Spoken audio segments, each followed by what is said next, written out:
तीन महत्वपूर्ण शब्द है। एक तो पुनर्जागरण शब्द है, नवजागरण नहीं है। पुनर्जागरण का अर्थ है पहले था गौरवशाली, पहले समृद्ध था, संपन्न था, सामर्थ्यशाली था, पुनः करना है। इसलिए पुनर्जागरण शब्द महत्वपूर्ण है। और पुनर्जागरण का अर्थ वो ये नहीं होता है कि पहले जैसा करना,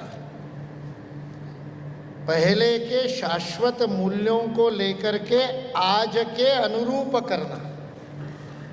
इसलिए दूसरा शब्द है युगानुकूल। हमारा सांस्कृतिक जागरण जो होगा वो युगानुकूल होगा, आज के युग के अनुकूल होगा।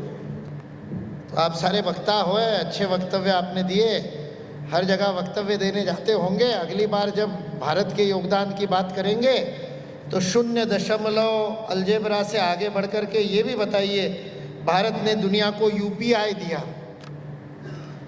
यूपीआई दुनिया को पहली बार भारत ने दिया, तो यूपीआई भी देने वाला भारत है, ये भी बताने की आवश्यकता है। केवल पुरानी बातें बता करके पुनर्जागरण नहीं होगा। आज युगानुकूल करना पड़ेगा, नंबर 1। नंबर 2, देशानुकूल करना पड़ेगा। बाहर से भी अच्छी चीज सीखेंगे तो उसको देश के अनुरूप बनाएंगे। इसलिए ये सतत चलने वाली प्रक्रिया है। आज के समय के अनुकूल इसकी प्रस्तुति करना। युवाओं की क्या भूमिका है? युवाओं की भूमिका आचरण की है। संस्कृति का जागरण भाषण से, उपदेश से नहीं होता, आचरण से होता है। इसलिए अपने जीवन में आचरण करना प्रारंभ करेंगे तो जागरण होगा। एक आप लोगों से विनंती है कि जो अल्लामा इकबाल को थोड़ा सा विश्राम देते, बहुत कोट कर लिया, सारे जहां से अच्छा अपनी शब्दावली से निकाल दीजिए। ये यूनान, मिस्र, रोमा भूल जाइए। भारत शक्तिशाली होता तो यूनान, मिस्र, रोमा भी नहीं मिटते। भारत अपने शक्ति को भूल गया था, इसलिए इन संस्कृतियों का भी पतन आतंकवादियों द्वारा हुआ। इसलिए यह भारत के लिए गर्व करने का विषय नहीं है कि वो मिट गए और हम बचे हैं। हम बचेंगे तो जग बचेगा।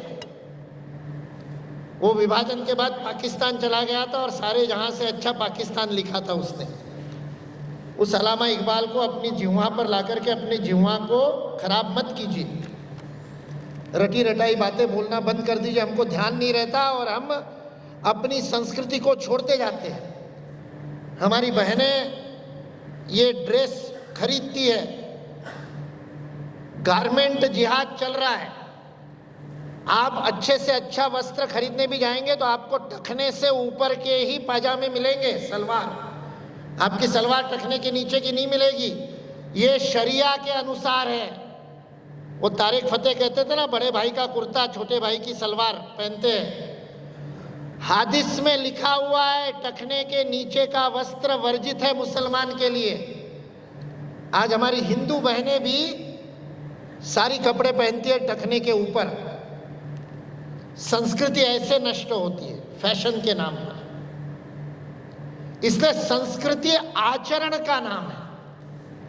इसलिए युवा जागरूक रहे। हर भारतीय, चाहे स्त्री हो, चाहे पुरुष हो, चाहे जिस वर्ण का हो, माथे पर बिंदी लगाए बिना बाहर ना निकले, तिलक लगाए बिना घर से बाहर ना निकले,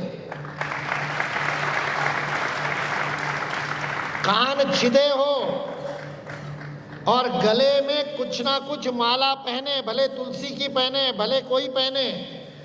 कंठ, माथा खाली नहीं होना चाहिए, कर्ण बुझे नहीं होने चाहिए एक हिंदू के। इसलिए सांस्कृतिक पुनर्जागरण ऐसे छोटे छोटे आचरण से प्रारंभ होता है। भारत माता जगत गुरु बन गई है। आपको पता नहीं होगा तो मैं तारीख बता देता हूं।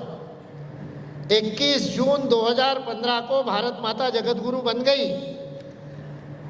मीडिया ने ब्रेकिंग न्यूज नहीं दी, लेकिन 193 देशों के लोगों ने उनकी उनकी भूमि पर अंतर्राष्ट्रीय योग दिवस पर माथा और नाक रगड़ी थी और भारत माता को वंदन करना प्रारंभ किया था।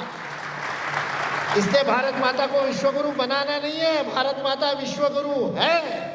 विश्वगुरु के जैसा आचरण प्रारंभ करना है, दूसरे का अनुकरण नहीं करना, अग्रेसर बनना है।